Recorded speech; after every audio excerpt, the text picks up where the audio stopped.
بسم الله الرحمن الرحيم الحمد لله رب العالمين والصلاة والسلام على رسول الله وعلى آله وصحبه أجمعين. Assalamu alaikum wa rahmatullahi wa barakatuh. Welcome to lesson number 2 of the video series Arabic Grammar for Understanding the Quran. In this lesson, inshallah, we will be covering a number of different topics, but I want to begin this lesson with a very brief discussion of what I would call the terminology question or the terminology dilemma. And this is a very common source of confusion for students when students use English grammar terminologies to describe Arabic grammar. Now, of course, you can probably see why this is an issue, and that's because English and Arabic are two very different languages. They are distinct from one another, and each has its own unique terminologies to describe its own unique grammar categories. Now, for the beginner student who has no knowledge of Arabic grammar terminologies, he or she has no choice but to rely upon and exclusively resort to English terms, and this will cause some confusion. So I want to address this issue right off the bat and discuss ways that we can deal with it. Next, we will dive into the core components of today's lesson. I will start with an introduction to al-dhama'ir, which are the personal pronouns in Arabic, followed by an overview of al-af'al, the verbs in Arabic. We will discuss briefly how verbs are conjugated. We will discuss also the root system, the system in which words are derived from basic root letters. And we will also discuss briefly the concept of verb forms or verb patterns in Arabic, also called awzan. Last but not least, we will begin learning how to conjugate verbs in this particular lesson. And we will be working with the form 1 verb and conjugating for the past tense, conjugating the form 1 verb into the past tense for the singular personal pronouns. And in the next lesson, lesson number 3, inshallah, we will be conjugating the form 1 verb for the past tense for the plural personal pronouns. So let's begin, inshallah. Topic number 1, the terminology question. So in lesson number 1, in the previous lesson, I told you that all Arabic words can be divided into 3 large categories, and they are namely the ism, the fi'l, and the harf. Ismun wa fi'lun wa harfun. And I defined these words for you in lesson number 1. I told you that the ism was a noun or a pronoun, that the fi'l was a verb, and that the harf I defined using the very vague English term particle. And I mentioned that most English prepositions fall under this category right here. Now here are the plural forms of these words. The plural form of ism is asma'. The plural form of fi'l is af'al, and the plural form of harf is huruf. These 3 plurals are broken plurals, if you remember from our discussion of plurals in lesson number 1. Why are they broken? Because in order to form them, we had to take apart the singular form, and we had to introduce new letters, and we also had to change the short vowel markings, the harakat. That's why these plurals are considered jam' taksir, broken plurals. So from ism, we have asma', which we've added an alif and a hamza. From fi'l, we have af'al, in which we've added an alif, and harf becomes huruf, in which we've added a waw. We've added a waw. At this point, I want to modify this diagram for you a little bit, and that's because I've made a few small quote-unquote mistakes in lesson number 1. And I want to tell you why I made these mistakes, because this ties in directly with the terminology question, the topic at hand. So number 1, I told you that most English prepositions fall under the category of huruf. In reality, most English prepositions actually go here. They go under the category of asma', and only some English prepositions fall under the category of huruf. So that's quote-unquote mistake number 1. Number 2, was more of an omission. So I forgot to mention that adjectives are actually considered asma in Arabic. So adjectives fall under this category of asma. Now, why did I make these two quote-unquote mistakes? And that's because of a pitfall that I was unaware of and that I want to warn you of at this point. And that pitfall resulted because I was thinking in terms of English grammar. I was talking about Arabic grammar, but I was thinking in terms of English grammar. And I was doing so because as I made the slides for lesson number 1, I wanted to think of a way to present the material such that English-speaking students can easily relate and understand whatever concepts I was trying to teach. So I used such words as nouns, pronouns, verbs, prepositions, etc. And these are all English terminologies. But English grammar works very differently from Arabic grammar. For instance, in English, a noun, a preposition, and an adjective are three very distinct words. They are distinct and separate categories. If a word is a noun, it is not a preposition and it is not an adjective. However, notice in Arabic how all three, nouns, prepositions, and adjectives, can all fall under one category. They are all related in a sense. They are all considered asma. Furthermore, in English, prepositions all belong to this one single group. But in Arabic, we have two different groups. We have huruf and asma. And the confusion can continue. And it will continue if we think exclusively in terms of Arabic. If we think in terms of English. Okay? If we think in terms of English grammar, we will be very confused when we talk about Arabic grammar because the two languages are different. So I made this mistake in lesson number 1. I was thinking in terms of English, so I put prepositions under the category of huruf, and I forgot to mention that adjectives are asma because in English, prepositions and adjectives don't belong in the same group as nouns. So here we are. The terminologies and categories in Arabic can be very different from those in English. We should try not to think in terms of English grammar. We should try really hard not to do this. And inshallah, we will make that transition away from English and to Arabic together, inshallah. And by this, I mean eventually we will be using Arabic terminologies exclusively and not using any English terminologies. And when we use Arabic terminologies exclusively, that will bring clarity to our discussion of Arabic grammar. We will no longer be confused because we are flip-flopping back and forth between English and Arabic. So that's enough of that. Let's dive into the grammar topics for today's lesson. Subject number 2, Introduction to al-Dama'ir. Al-Dama'ir, the singular form of which is al-Damir, refers to the personal pronoun. So personal pronouns are such pronouns as I, you, he, she, or they. Like in English, we say I, you, he, she, or they. Or we can have English pronouns like me, him, her, or them. Al-Dama'ir refer to all of these pronouns. And the singular form is Damir. Damir al-Dama'ir. This is a Jam' taksir, a broken plural. Al-Dama'ir in Arabic can be divided into two large umbrella groups or two large categories. And I want you to memorize these two groups. So number 1, we have Al-Dama'ir al-Munfasila, Al-Dama'ir al-Munfasila. And number 2, we have Al-Dama'ir al-Muttasila, Al-Dama'ir al-Muttasila. What do these categories mean? Al-Munfasila means separate or detached.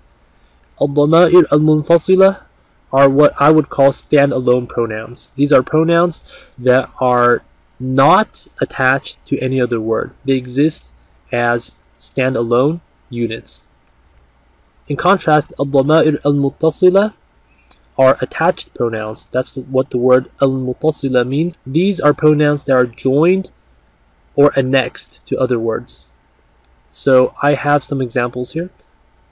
Under this category of standalone personal pronouns, we have huwa, which means he, hiya, which means she, hum, which means they, and ana, which means I. These are again standalone pronouns, al-dhama'ir al-munfasila. Over here we have examples of attached pronouns. So here there's the expression or phrase fihi, which means in it. This is composed of two separate words, fi, which means in, and he, which means it. He is the attached pronoun. It is fixed to the word fi, so we get fihi. Example number 2, li'annahu means because he. Again, this is composed of two different words. Li'anna means because, and hu is the attached pronoun referring to he. Example number 3, we have darabuhu. This means they hit him. This is composed again of two words. Darabu in black means they hit, and the ha is an attached pronoun meaning him. Darabuhu, they hit him. And the last example, kitabuhu. Kitabuhu is composed of two words, kitab, which means book, and ha on the end. The attached pronoun signifies possession in this case. Kitabuhu means his book. In each of these examples, I've highlighted for you in red the attached pronoun, which in this case is a ha. In each example, we have an attached pronoun highlighted in red, and that's the ha. Notice how this pronoun has a different meaning and serves a different function depending on what word it is attached to. It can have a wide variety of different meanings and functions. Now in this particular lesson, in lesson number 2, we will focus exclusively on al-dhama'ir al-munfasila, the standalone pronouns which are not attached to any word. And in future lessons, we will discuss al-dhama'ir al-muttasila in more detail.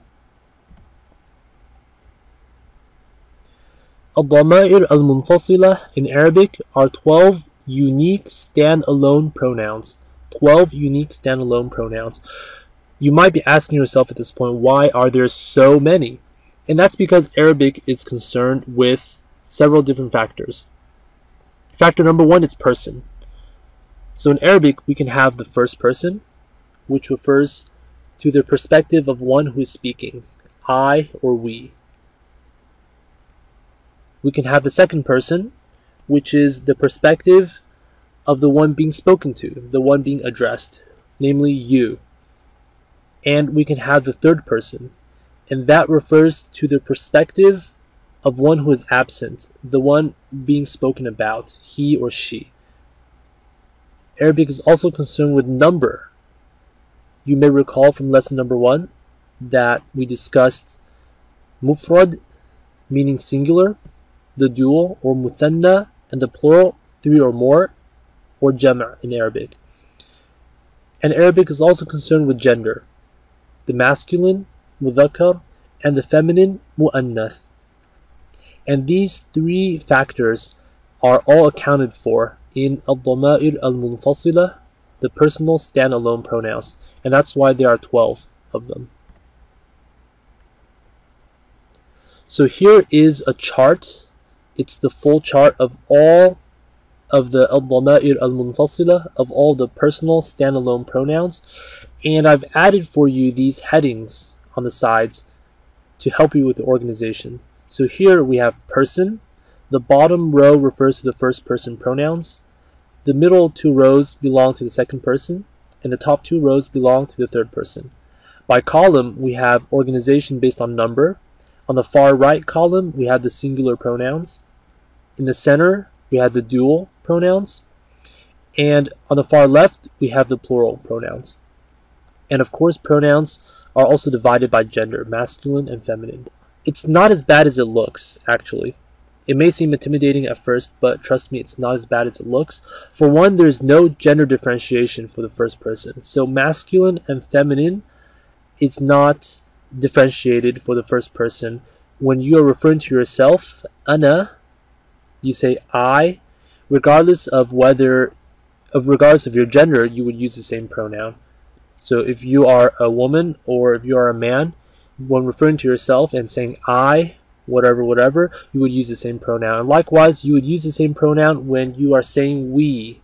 We would like to go somewhere. The pronoun in Arabic for we is the same regardless of gender. So that simplifies things for us a little bit. And also there's no dual form for the first person. So this slot is actually not filled. And furthermore, there is repetition for the second and third person dual pronouns. Basically, these two slots are filled by the same word, by the same pronoun. They are identical. And these two slots over here are filled by the same pronoun.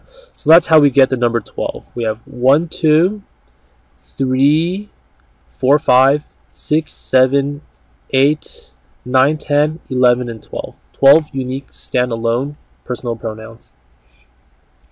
In this lesson, we are only going to learn the pronouns in this column, the singular ones. In future lessons, we will fill in the remaining slots, but right now we will concern ourselves with the singular pronouns, and here they are. We have huwa for the third person singular masculine pronoun. Huwa means he or it. Hiya means she or it. That's the third person singular feminine pronoun. Now, I have parentheses around the word it behind he and she, and that's because, remember, in Arabic, everything has a gender. Everything, including inanimate, non-human, dead objects. All of these things have gender, so we refer to them as huwa and hiya in Arabic, but of course in English we say it. We don't say he or she. We don't describe a rock as he or she, we say it. But in Arabic it would be huwa or hiya. Next we have the second person singular pronouns. Anta, referring to you, male singular, you. And you would use this pronoun when you're talking to a male individual. And then we have the female counterpart, anti, for you, female singular. And you would use this when you're talking to a woman, to a female individual. So you have anta and anti, both mean you. And lastly, we have ana. Ana refers to I when you're talking about yourself. And you would use this pronoun again regardless of your gender. So there's no gender differentiation for the first person. Let's go through these pronouns again. We have huwa for he, hiya for she, anta for you, masculine, anti for you, feminine, and ana for I.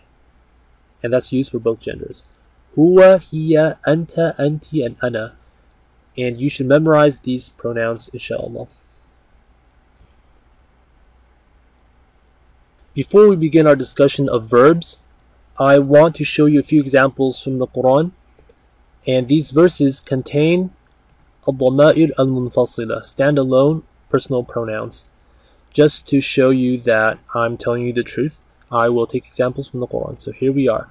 Verse number 1, this is verse 9 of Surah number 42. Allah says, فَاللَّهُ هُوَ الْوَلِيُّ وَهُوَ يُحْيِي الْمَوْتَى وَهُوَ عَلَى كُلِّ شَيْءٍ قَدِيرٌ. And in this verse, we have 3 instances of the pronoun huwa. Huwa, فَاللَّهُ هُوَ الْوَلِيُّ, and Allah, He is the guardian, He is the protector. وَهُوَ يُحْيِي الْمَوْتَى, and He brings life to the dead. وَهُوَ عَلَى كُلِّ شَيْءٍ قَدِيرٌ, and He is over all things able and powerful. He is capable over all things. So in this verse, in this ayah, we have the pronoun huwa repeated 3 times, referring to Allah. Referring to Allah. Example number 2, verses 42 and 49 from Surah An-Nazi'at, Surah number 79. يَسْأَلُونَكَ عَنِ السَّاعَةِ أَيَّانَ مُرْسَاهَا فِيمَ أَنْتَ مِنْ ذِكْرَاهَا. The pronoun here is anta. This is actually referring to An-Nabi sallallahu alayhi wa sallam. Allah says, يَسْأَلُونَكَ عَنِ السَّاعَةِ أَيَّانَ مُرْسَاهَا. They ask you, referring to the Prophet sallallahu alayhi wa sallam, عن الساعة, about the hour, about the last day. أيان مرساها, when is it coming? When is its arrival? They ask you about the final hour, judgment day. When is its arrival? فيما أنت من ذكراها, in what position are you to talk about it? And what do you have to mention it? فيما أنت, this pronoun, أنت means you, right? It's the second person masculine singular pronoun anta, referring to the Prophet sallallahu alaihi wasallam. And in the last example, verse number 14 from Surah Taha, Allah says, "Innani ana Allahu la ilaha illa ana fa'budni wa aqimis salata li dhikri." In this verse, we have two instances of the pronoun ana, which means I. Ana, which means I. And Allah says, "Indeed, I am Allah, ana Allah, la ilaha illa ana, there is no God but I. Fa'budni, so worship me, and establish prayer for my remembrance. Wa aqimis salata li dhikri." And in this verse, Allah subhanahu wa ta'ala is talking to the Prophet Musa alayhi salam. So these are examples of al-dama'ir al-munfasila taken from the Quran.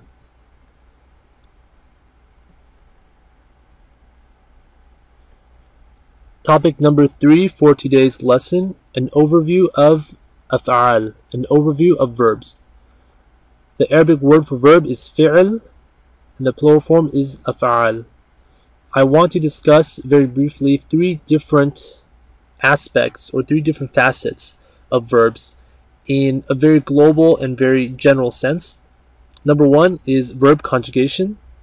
Number 2, the system of roots and the system of derivation in Arabic.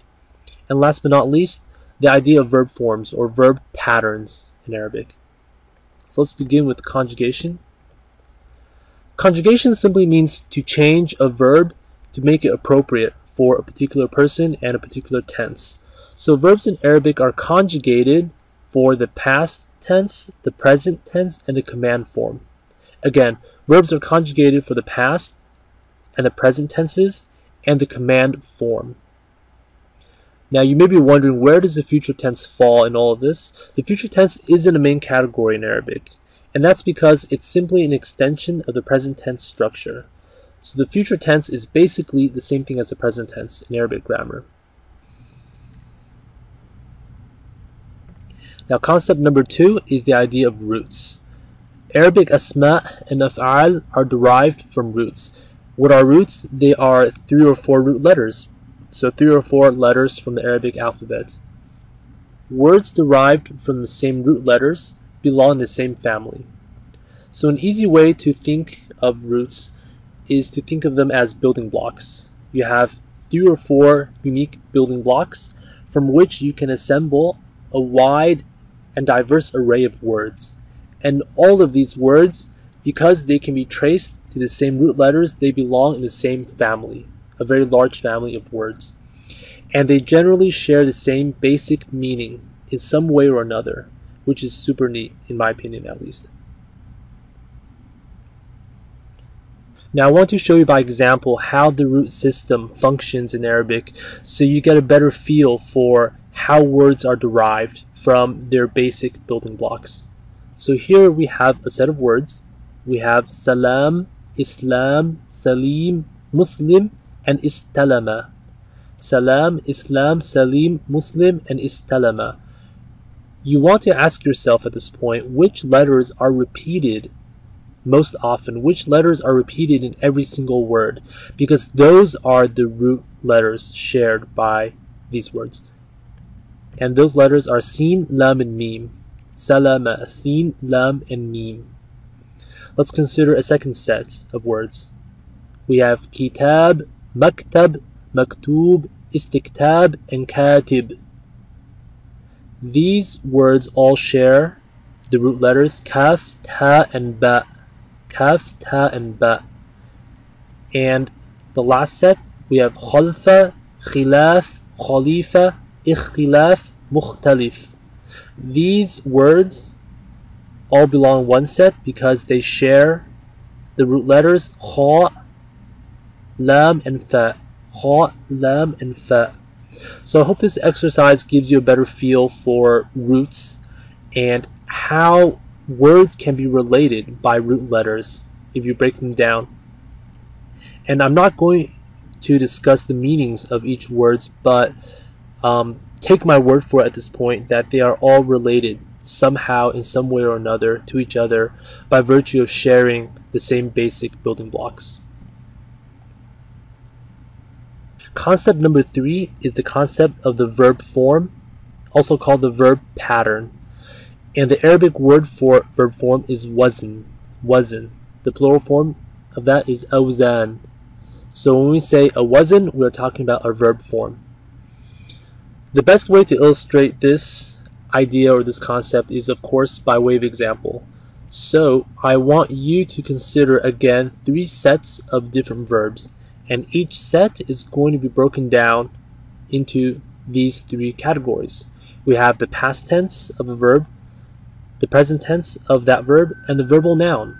The verbal noun is called the masdar in Arabic, al-masdar, and this refers to the noun form of that verb. We have the same thing in English. So I could say, for instance, I ran to the park. I ran to the park. In this sentence, ran is the verb.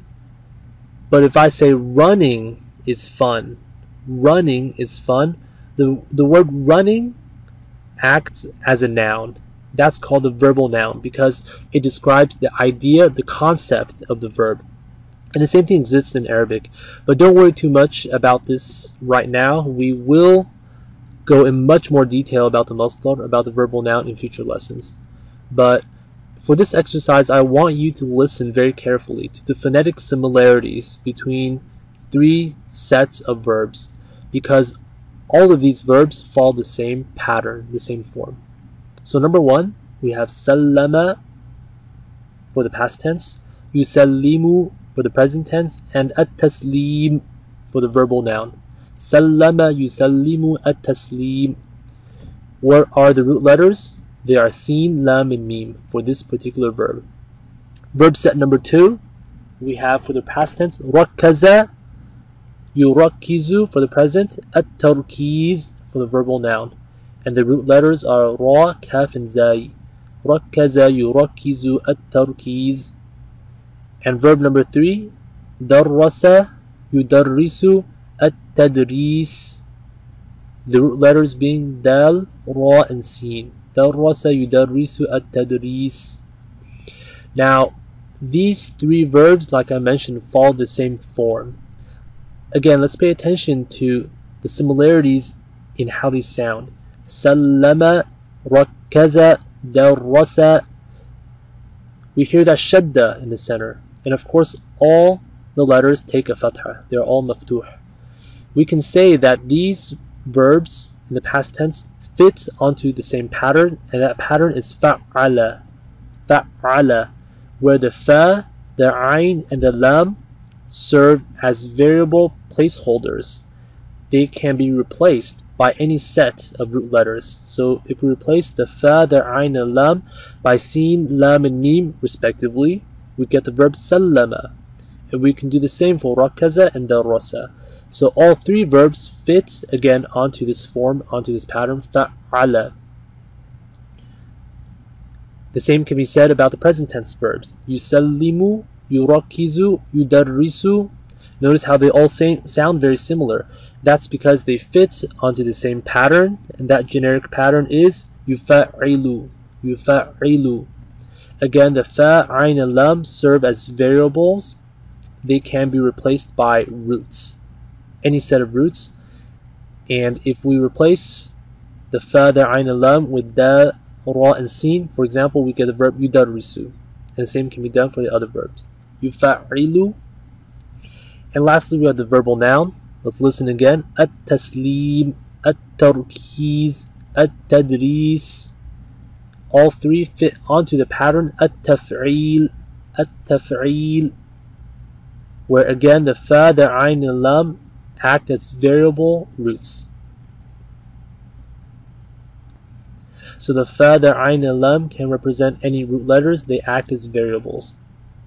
This last row down here. فَعَلَ يُفَعِلُ التَّفْعِيل.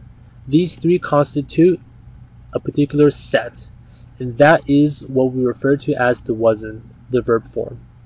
Okay, these three constitute a verb form, a verb pattern, a wazn. And in reality, this is actually form 2. It's called form number 2. So we would call sallama a form 2 verb because it fits onto this pattern. Sallama yusallimu at-taslim fits the pattern. Fa'ala yufa'ilu at-taf'il. We call it a form 2 verb. Likewise, we call rakkaza a form 2 verb, and we also call darrasa a form 2 verb.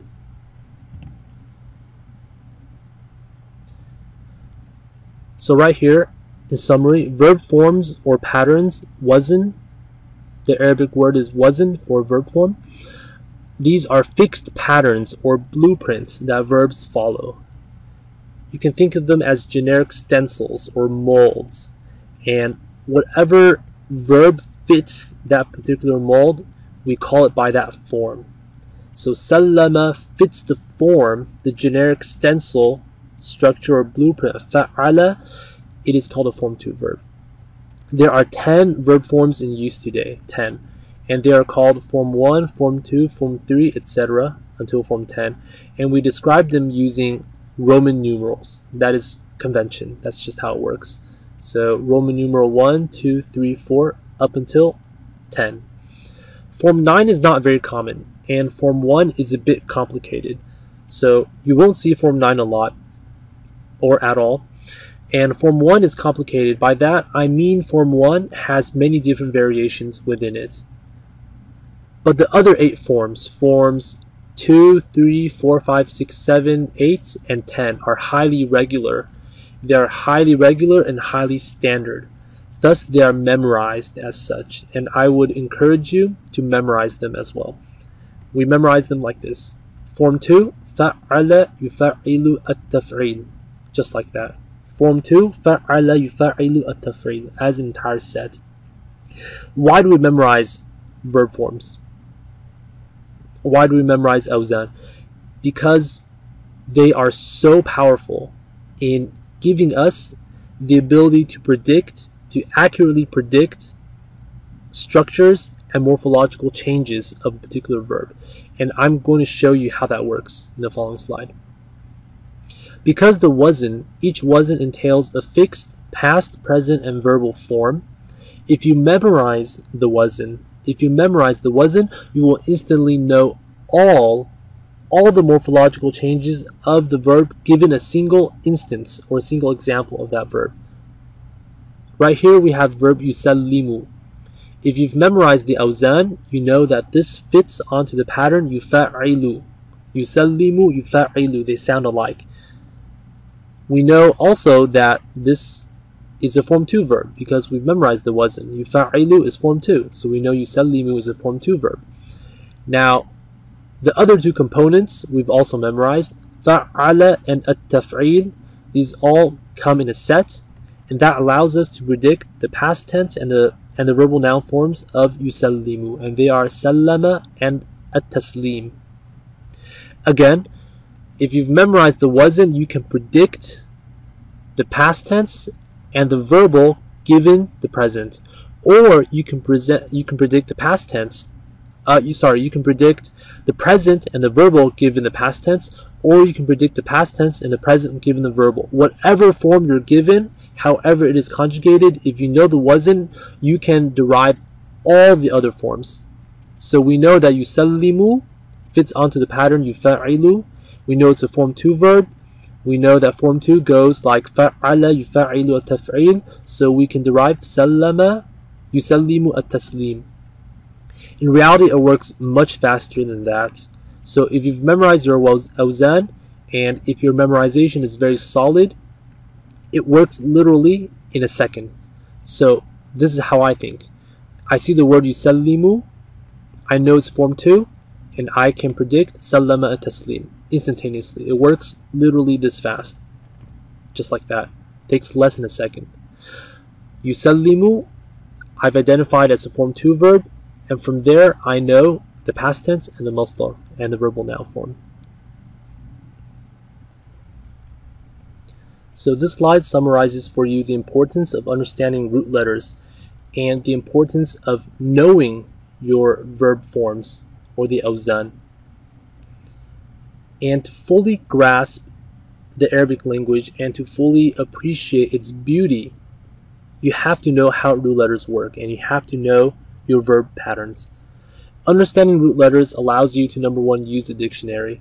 And by dictionary, I'm referring to the Hans Ver English Arabic Dictionary, the Hans Ver Dictionary, in which words are organized based on root letters.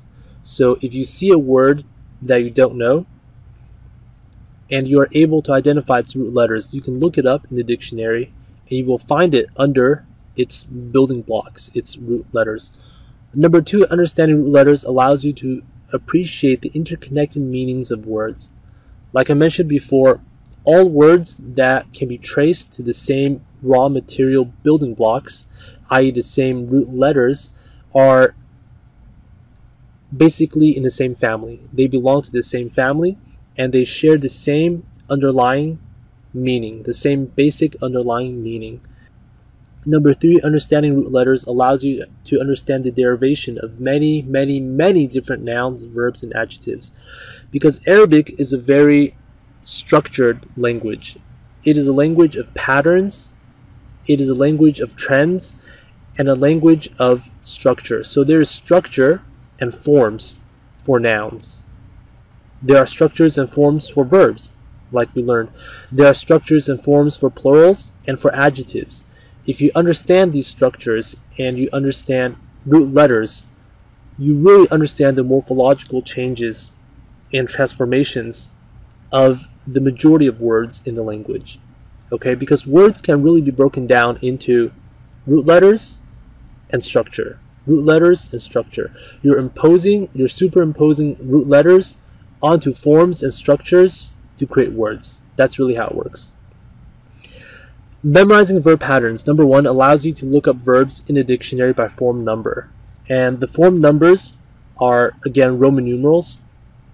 So if you see Roman numeral 2, that refers to verb form number 2. Memorizing verb patterns also allows you to instantly know the past, present, and verbal noun forms, given any of the three.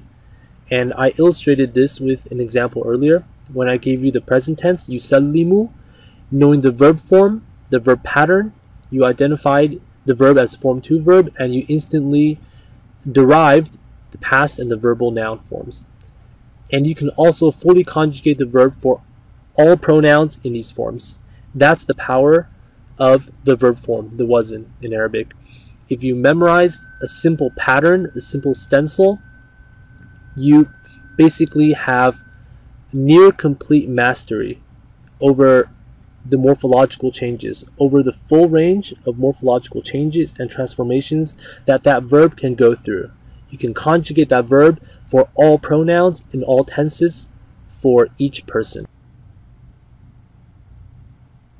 At this point, I want to show you and give you a glimpse, a very quick and brief glimpse of verb conjugation in Arabic. And I'm going to show you using a splitting tree all the different tenses that verbs can be conjugated for. So in the center we have al-fi'l, which means the verb. Like I mentioned before, there are three main tenses or forms.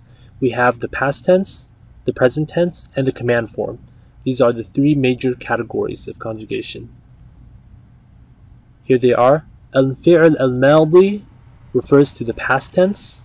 Al-fi'l al-mudari' is the present tense. And al-fi'l al-amr is the command. We also have the idea of the masdar, which I talked about in passing a few moments ago. This is the verbal noun, and that refers to the concept or the idea of that verb. Now keep in mind, this is an ism, it is not a verb, it is not a fi'l. It is an ism, it is not a fi'l, but it is memorized as part of the verb wazn because it is predictable and follows a highly predictable and highly regular structure. So we memorize it as part of the wazn. We memorize the past tense, the present tense, and the verbal noun together as one set. The command form is not generally memorized because we can derive it from the present tense. although it is recognized as a distinct category because of the grammar rules that it entails. The present tense can further be divided into three more groups. Here we are. We can have marfu', mansub, or majzoom. So we can have al-fi'l al-mudari' al-marfu', al-fi'l al-mudari' al-mansub, al-fi'l al-mudari' al-majzoom. These are three types of present tense verbs. And again, you may be wondering, where does the future tense fall in all of this? The future tense is simply an extension of the marfu' verb. It's called al-mustaqbal, and that's the future tense. In fact, it's actually identical to the marfu' verb, the fi'l mudari' marfu'. You simply add a particle, a harf, in front of it. So this is the full splitting tree of verbs in Arabic. Let me give you a few examples at this point. We have kataba, which means he wrote. Kataba, he wrote. That's a past tense verb, fi'l al-madi. Now in the present tense, we can have three different versions. We can have yaktubu for the marfu' form. We can have yaktuba for the mansub, and yaktub for the majzoom form. Notice how these three verbs are very, very similar. In fact, they're nearly identical except for their case ending. Yaktubu with a dhamma, yaktuba with a fatha, yaktub with a sukun. And we will talk about why each verb, each type of mudari' takes the case ending that it does. And the command, of course, is uktub, which means write when you're commanding someone to do so. Uktub. And the future tense is sayaktubu. So notice how these two are identical, except in the future tense we've added a particle, a harf, in front, sa, to signify the future. Sayaktubu. So again, this is the full splitting tree of Arabic verb conjugation. Do not worry about these categories. In this lesson, we are going to focus on the past tense verb, al-fi'l al-madi. So just focus on this branch right here. In this lesson and the next lesson, we'll work with al-fi'l al-madi, the past tense verb. The reason I gave you everything right now is so you can have a big picture, and this serves as a roadmap so you know where we are headed. After we talk about the past tense verb, we'll dive in and talk about the present tense, and afterwards we'll talk about the command and the future and the masdar. Topic number 4, finally. In this particular section, we are going to learn formally how to conjugate verbs in the past tense. We will be using the form 1 verb. Form 1 is the most basic wazn. It is composed of just the root letters. And we are going to learn the past tense conjugation of the form 1 verb for the stand-alone personal pronouns that we learned today. So if you remember, stand-alone personal pronouns are called al-dhama'ir al-munfasila, al-dhama'ir al-munfasila. And the reason we're working with the form 1 verb is because I want to teach you the patterns for conjugation first. The patterns for conjugation. And these patterns can be applied to all verbs of any form. But form 1 is the most basic form. It's the easiest form to work with. So that's why we're beginning with form 1. But again, the patterns for conjugation, which you will learn in just a second, are true and can be applied for any verb. Let's begin. Here is a review of al-dhama'ir al-munfasila, which you learned a few minutes ago. We have huwa, which means he, hiya, which means she, anta, which means you, anti, which also means you. Anta is for the masculine and anti is for the feminine, and ana, which means I, and it works for both genders. So here are the pronouns we learned today. Now we are going to learn conjugation. So huwa means he. The verb is fa'ala. Huwa fa'ala. Fa'ala is the most basic verb. It's a form 1 verb. And notice how we are using the variable roots fa, ayn, and lam. The verb fa'ala actually means he did in Arabic. It means he did. So we are conjugating it for the pronoun huwa in the past tense.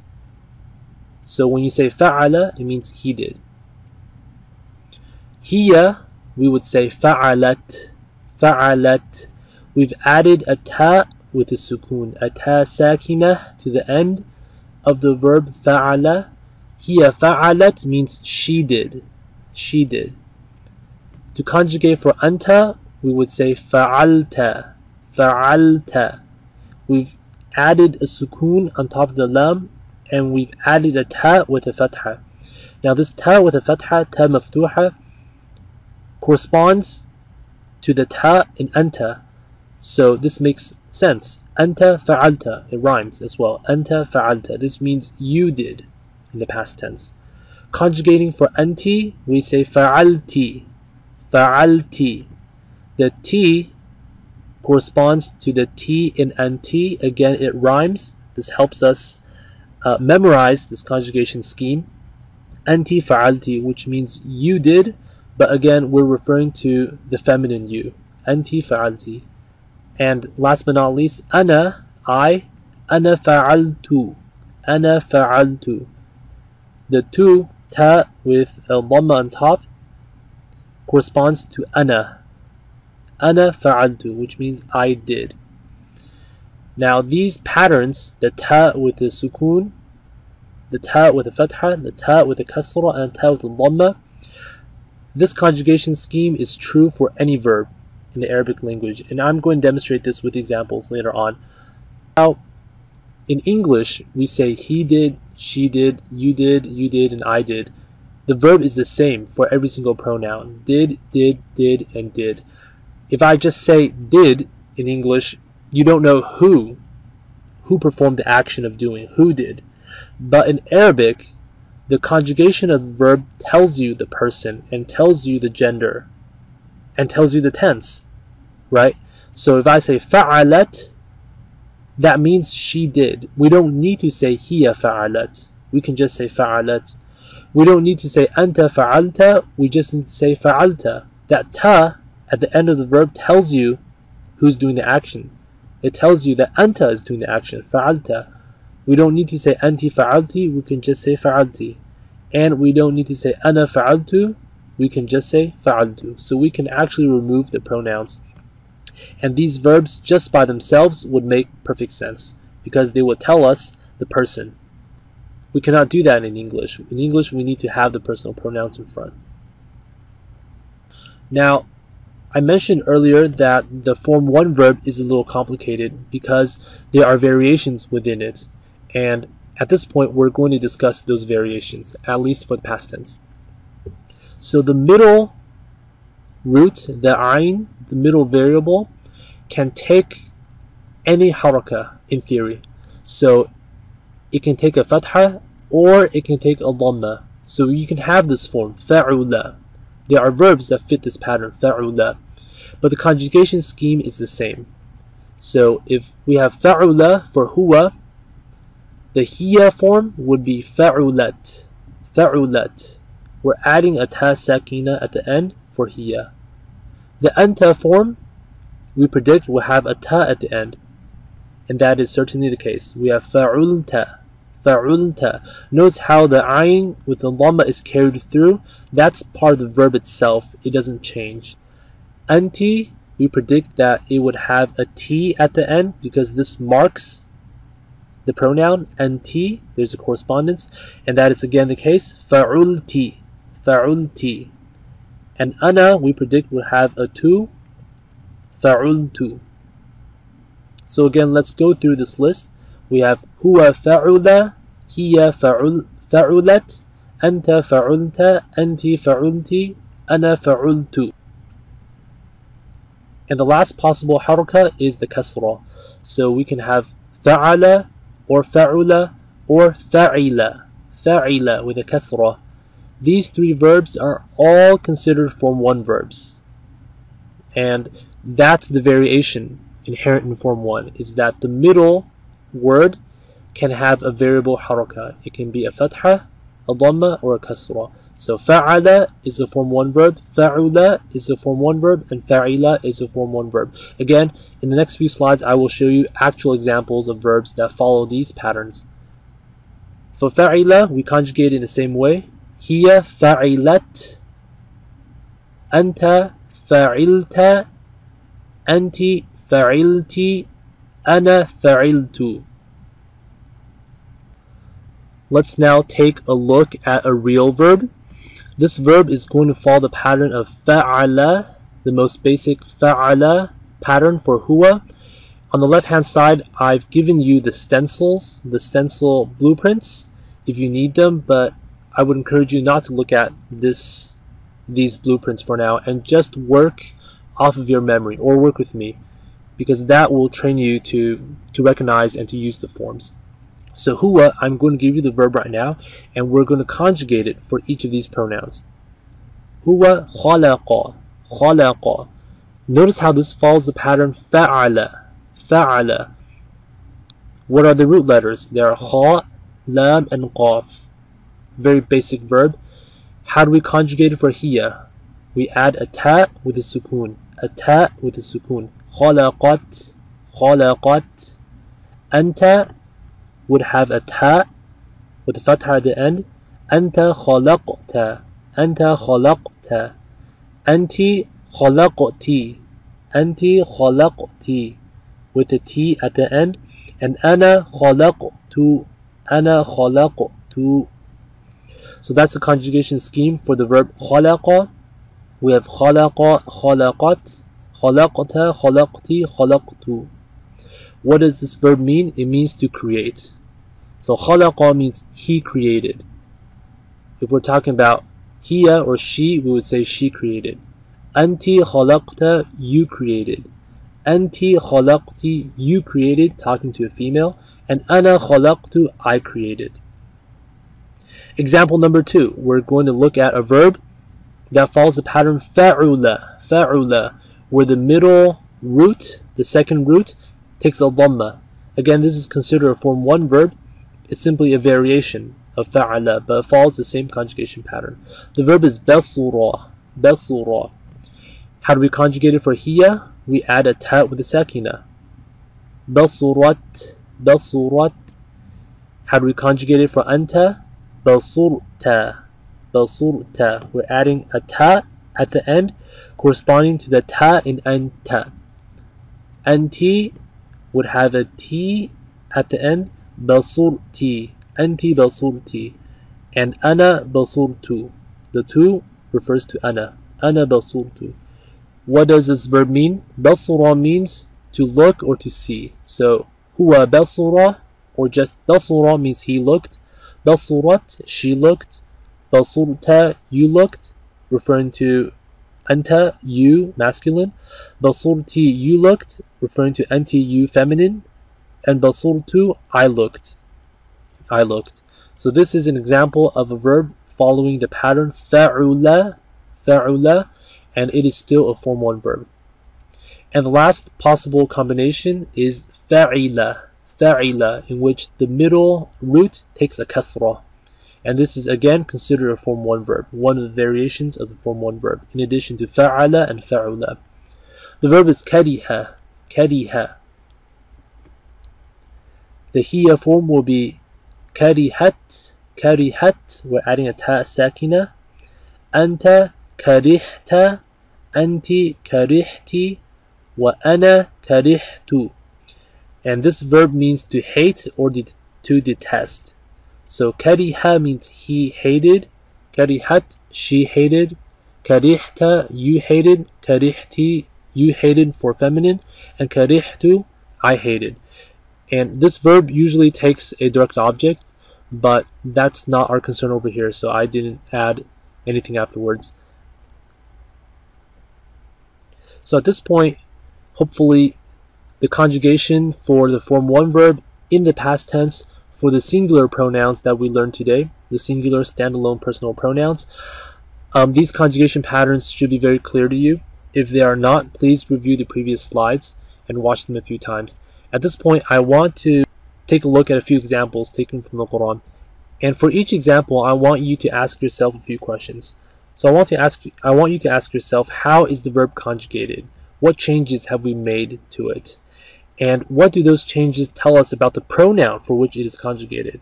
And last but not least, who is doing the action of the verb? So verse number 1, this is from Surah Al-Baqarah, verse 7. Allah says, خَتَمَ اللَّهُ عَلَى قُلُوبِهِمْ وَعَلَى سَمْعِهِمْ وَعَلَى أَبْصَارِهِمْ غِشَاوَةٌ. خَتَمَ اللَّهُ عَلَى قُلُوبِهِمْ. Allah has placed a seal upon their hearts, وَعَلَى سَمْعِهِمْ, and upon their hearing, وَعَلَى أَبْصَارِهِمْ غِشَاوَةٌ, and over their sights, over their eyes, is a cover or a veil. And the verb in this ayah is khatama. Khatama. Notice how it follows the pattern of fa'ala. And from that we know it is conjugated for huwa. And who is doing the action? Allah is. Allah, huwa. In other words, Allah has placed a seal. So khatama means to place a seal. It is conjugated for huwa in this ayah, referring to Allah who is doing the action. Example number 2. This is verse number 16 from Surah Al-Baqarah, Surah number 2.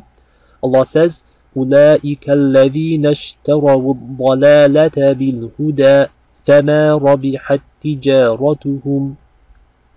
The verb here is رَبِحَتْ. رَبِحَتْ.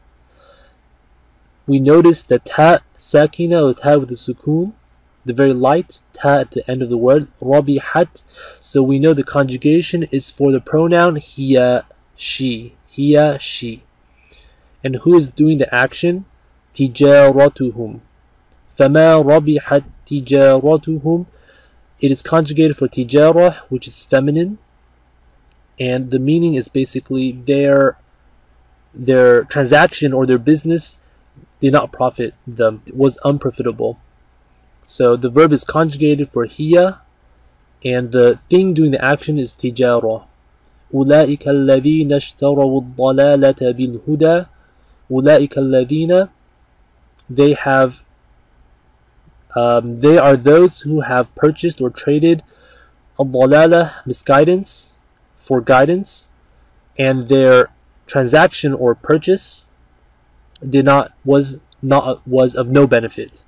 فَمَا رَبِحَتْ تِجَارَتُهُمْ. Example number 3. خَلَقَ الْإِنسَانَ مِنْ عَلَقٍ. خَلَقَ الْإِنسَانَ مِنْ عَلَقٍ. Verse number 2, taken from Surah Al-Alaq. The verb here is خَلَقَ, which we actually conjugated in the previous slides. خَلَقَ is conjugated for huwa. It falls neatly under the pattern فَعَلَ, and refers to Allah. Allah is the one who created man from clot. Also, I forgot to mention, rabihat follows the pattern fa'ilat. Fa'ilat. For the verb rabiha or fa'ila. Example number 4. This is verse 33, taken from Surah number 28. Allah says, قَالَ رَبِّ إِنِّي قَتَلْتُ مِنْهُمْ نَفْسًا فَأَخَافُ أَن يَقْتُلُونَ. This is actually Musa speaking to Allah. Musa is saying, my Lord, I have killed from them a person, فَأَخَافُ أَن يَقْتُلُونَ, and I fear that they will kill me. This is Musa talking to Allah subhanahu wa ta'ala. The verb here that we care about is قَتَلْتُ. قَتَلْتُ. This follows the pattern فَعَلْتُ. فَعَلْتُ. So the basic verb is فَعَلَ or قَتَلَ, and there is a ta with a dhamma at the end, a tu, referring to ana or I. Ana or I. That's the pronoun that the verb is conjugated for. Who is doing the action? Musa is the one doing the action. He is saying, Inni qataltu. Indeed, I have killed. He's talking about himself. I have killed from them someone. I have killed an individual from among them. Qataltu. After the pattern, fa'altu. We have some more examples. قَالَ يَا إِبْلِيسُ. Allah says, Ya Iblis, ma mana'aka, what prevented you from prostrating to that which I have created with my two hands? The verb here is khalaqtu, khalaqtu, which we conjugated earlier. We notice the tu at the end. This is referring to the pronoun ana. It's conjugated for ana, the pronoun I. And who is speaking? Allah is the one speaking. So Allah is saying to Iblis, what prevented you from prostrating to that which I created with my two hands? And this follows a pattern, fa'altu, fa'altu, and the basic verb is khalaqa, fa'ala khalaqa. Next example, Allah says in verse number 96 of Surah Taha, number 20, قَالَ بَصُرْتُ بِمَا لَمْ يَبْصُرُوا بِهِ. The verb here is بَصُرْتُ, بَصُرْتُ. This is conjugated for ana because of the tu at the end, the ta with the dhamma at the end, basurtu, conjugated for ana. And the pattern is fa'ultu, fa'ultu, in which the middle root takes a dhamma.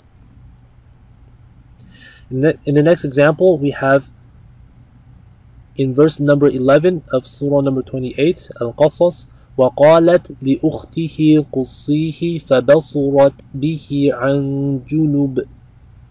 The verb here is بصرت, بصرت, فبصرت, fa. You can ignore that for now. The verb is بصرت. This is after the pattern فعلت. We hear the t at the end, the ta sakina. This tells us the verb is conjugated for hiya. So she is doing this action. وقالت لأخته قصيه فبصرت به عن جنوب. This is talking about the sister of Fir'aun, the sister of Musa, who was sent by their mother to keep an eye out for Musa. Right after Musa's mother drops Musa alayhi salam in the river, and he ends up in the house of Fir'aun, his mother is worried about him, so she sends Musa's sister to check him out, to examine him from a distance. فَبَصُرَتْ, and she watched him from a distance. فَبَصُرَتْ بِهِ, this is conjugated for hiya. And the last example from Surah Taha, verse number 40, وَقَتَلْتَ نَفْسًا فَنَجَّيْنَاكَ مِنَ الْغَمِّ وَفَتَنَّاكَ فُتُونًا. The verb we care about here is قَتَلْتَ, قَتَلْتَ. It is conjugated. We hear the ta at the end is conjugated for anta. It rhymes. Anta qatalta. So you killed, and you killed. This is Allah talking to Musa. وَقَتَلْتَ نَفْسًا فَنَجَّيْنَاكَ مِنَ الْغَمِّ وَفَتَنَّاكَ فُتُونًا. And you killed a man from among them. And you killed a man. وَقَتَلْتَ نَفْسًا. Now, we haven't talked about the following types of verbs yet, which will appear in just a second. Some belong to higher forms, such as form 2, 3, and 4, etc. And others are irregular form 1 verbs. And we will talk about these again in much more detail in the future. But the past tense conjugation rules, the conjugation schemes that we talked about in this lesson, apply to all verbs. So if you add a ta with the sakina to the end of a past tense verb, you're conjugating for hiya. If you add ta maftuha, a ta with a fatha to the end of the verb, you're conjugating for anta. If you add a t, you're conjugating for anti. And if you add a tu, you're conjugating for ana. Ittakhadat, ittakhadat is a form 8 verb. We don't know what it means, and at this point we don't care, but we see that at the end, this tells us it's conjugated for hiya in the past tense. So she is doing this action, whatever it is. Qulta, we see the ta. This tells us the verb is conjugated for anta. Aslamti, we know the verb is conjugated for anti. Qalat, we know it's conjugated for hiya. Intaqalat, we know it's conjugated for hiya. Qadaytu, we know it's conjugated for ana because of the tu. Ta'akharta, we know it's conjugated for anta because of the ta. Qarartu, it's conjugated for ana because of the tu. And sallayti, it's conjugated for anti because of the t. So these past tense conjugation rules apply to all verbs regardless of form and regularity. Here is the lesson 2 review. We learned in this lesson that personal pronouns are of two types. They are either الضمائر المنفصلة, standalone pronouns, or they can be attached, الضمائر المتصلة. We also learned the following الضمائر المنفصلة, the following standalone personal pronouns. We learned about huwa, which is he, hiya, which is she, anti for you feminine, anta for you masculine, and ana for I, and that works for both genders. We learned that verbs are conjugated in the past tense al-maldi, the present tense al-mudari', and the command al-amr. Arabic words are derived from roots, 3 or 4 letters, and these roots serve as the basic building blocks from which other words can be formed. There are 10 verb forms in the Arabic language that are in use today, and they are numbered form 1, 2, 3, 4, etc. to form number 10 using Roman numerals. A verb form or a wazn is a fixed pattern for the past tense, the present tense, and the verbal noun. Verbal nouns are nouns, they are not verbs, but they have predictable forms and thus are memorized along with the past and the present in the wazn. And last but not least, we learned the following conjugation rules for the past tense verb and for the form 1 verb. So we learned huwa fa'ala, hiya fa'alat, anta fa'alta, anti fa'alti, and ana fa'altu. And these conjugation rules apply to all past tense verbs regardless of form and regardless of whether the verb may be irregular or regular. This is the end of lesson number 2. Thank you for watching.